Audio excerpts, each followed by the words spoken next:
Letter 47, on Master and Slave.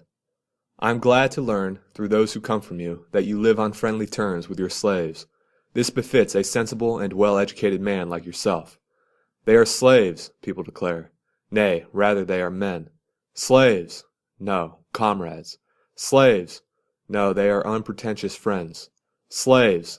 No, they are our fellow slaves, if one reflects that fortune has equal rights over slaves and freemen alike. That is why I smile at those who think it degrading for a man to dine with his slave. But why should they think it degrading? It is only because purse-proud etiquette surrounds a householder at his dinner with a mob of standing slaves. The master eats more than he can hold, and with monstrous greed loads his belly until it is stretched, and at length ceases to do the work of a belly, so that he is at greater pains to discharge all the food than he was to stuff it down. All this time the poor slaves may not move their lips, even to speak. The slightest murmur is repressed by the rod. Even a chance sound, a cough, a sneeze, or a hiccup, is visited with the lash. There is a grievous penalty for the slightest breach of silence. All night long they must stand about, hungry and dumb. The result of it all is that these slaves, who may not talk in their master's presence, talk about their master. But the slaves of former days, who were permitted to converse not only in their master's presence, but actually with him, whose mouths were not stitched up tight, were ready to bare their necks for their master, to bring upon their own heads any danger that threatened him. They spoke at the feast, but kept silent during torture. Finally, the saying, in allusion to this same high-handed treatment, becomes current: as many enemies as you have slaves. They are not enemies when we acquire them, we make them enemies. I shall pass over other cruel and inhuman conduct towards them, for we maltreat them, not as if they were men, but as if they were beasts of burden. When we recline at a banquet, one slave mops up the disgorged food, another crouches beneath the table and gathers up the leftovers of the tipsy guests. Another carves the priceless game birds. With unerring strokes and skilled hand he cuts choice morsels along the breast or the rump. Hapless fellow, to live only for the purpose of cutting fat capons correctly, unless, indeed, the other man is still more unhappy than he, who teaches this art for pleasure's sake, rather than he who learns it because he must. Another, who serves the wine, must dress like a woman and wrestle with his advancing years. He cannot get away from his boyhood, he is dragged back to it, and though he has already acquired a soldier's figure, he is kept beardless by having his hair smoothed away or plucked out by the roots, and he must remain awake throughout the night, dividing his time between his master's drunkenness and his lust. In the chamber he must be a man, at the feast a boy. Another, whose duty it is to put a valuation on the guests, must stick to his task, poor fellow, and watch to see whose flattery and whose immodesty, whether of appetite or of language, is to get them an invitation for tomorrow.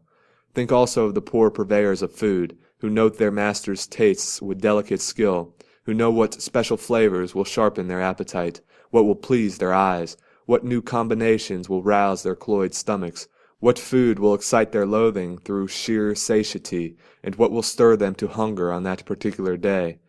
With slaves like these the master cannot bear to dine. He would think it beneath his dignity to associate with his slave at the same table. Heaven forfend.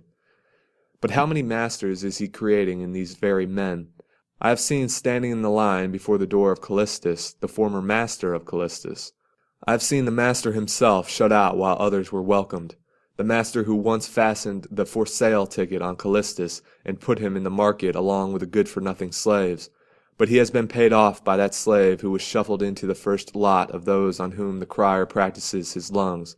The slave, too, in his turn, has cut his name from the list, and in his turn has adjudged him unfit to enter his house.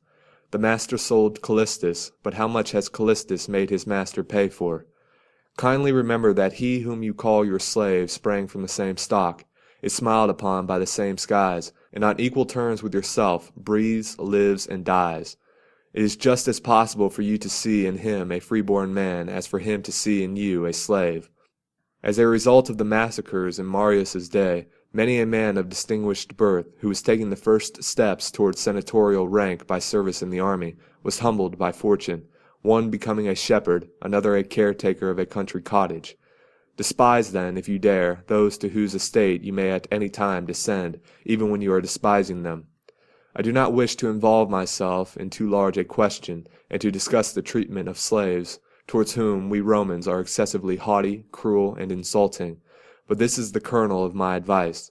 Treat your inferiors as you would be treated by your betters. And as often as you reflect how much power you have over a slave, remember that your master has just as much power over you. But I have no master, you say. You are still young, perhaps you will have one. Do you not know at what age Hecuba entered captivity, or Croesus, or the mother of Darius, or Plato, or Diogenes? Associate with your slave on kindly, even on affable terms. Let him talk with you, plan with you, live with you. I know that at this point all the exquisites will cry out against me in a body. They will say, "There is nothing more debasing, more disgraceful than this."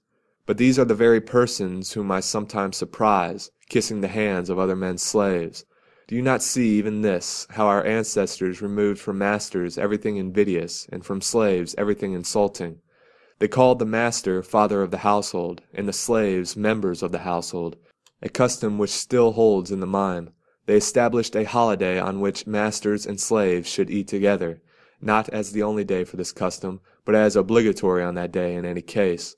They allowed the slaves to attain honors in the household and to pronounce judgment. They held that a household was a miniature commonwealth. "Do you mean to say," comes the retort, "that I must seat all my slaves at my own table?" No, not any more than that you should invite all free men to it. You are mistaken if you think that I would bar from my table certain slaves whose duties are more humble, as, for example, yonder muleteer or yonder herdsman. I propose to value them according to their character, and not according to their duties. Each man acquires his character for himself, but accident assigns his duties. Invite some to your table because they deserve the honor, and others that they may come to deserve it.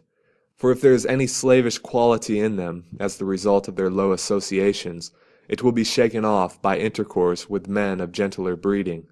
You need not, my dear Lucilius, hunt for friends only in the forum or in the Senate house. If you are careful and attentive, you will find them at home also. Good material often stands idle for want of an artist. Make the experiment, and you will find it so. As he is a fool who, when purchasing a horse, does not consider the animal's points, but merely his saddle and bridle, so he is doubly a fool who values a man from his clothes or from his rank, which indeed is only a robe that clothes us.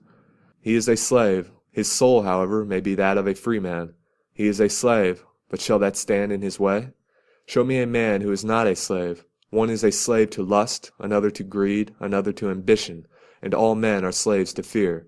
I will name you an ex-consul who is a slave to an old hag, a millionaire who is a slave to a serving-maid.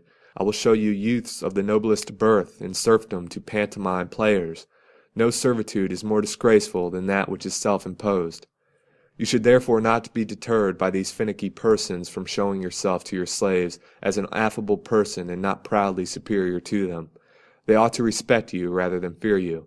Some may maintain that I am now offering the liberty cap to slaves in general, and toppling down lords from their high estate, because I bid slaves respect their masters instead of fearing them. They say, "This is what he plainly means. Slaves are to pay respect as if they were clients or early morning callers." Anyone who holds this opinion forgets that what is enough for a god cannot be too little for a master. Respect means love, and love and fear cannot be mingled. So I hold that you are entirely right in not wishing to be feared by your slaves, and in lashing them merely with the tongue. Only dumb animals need the thong. That which annoys us does not necessarily injure us, but we are driven into wild rage by our luxurious lives, so that whatever does not answer our whims arouses our anger. We don the temper of kings, for they too, forgetful alike of their own strength and of other men's weakness, grow white-hot with rage, as if they had received an injury, when they are entirely protected from danger of such injury by their exalted station. They are not unaware that this is true, but by finding fault they seize upon opportunities to do harm. They insist that they have received injuries, in order that they may inflict them. I do not wish to delay you longer, for you need no exhortation. This, among other things, is a mark of good character. It forms its own judgments and abides by them. But badness is fickle and frequently changing, not for the better, but for something different. Farewell.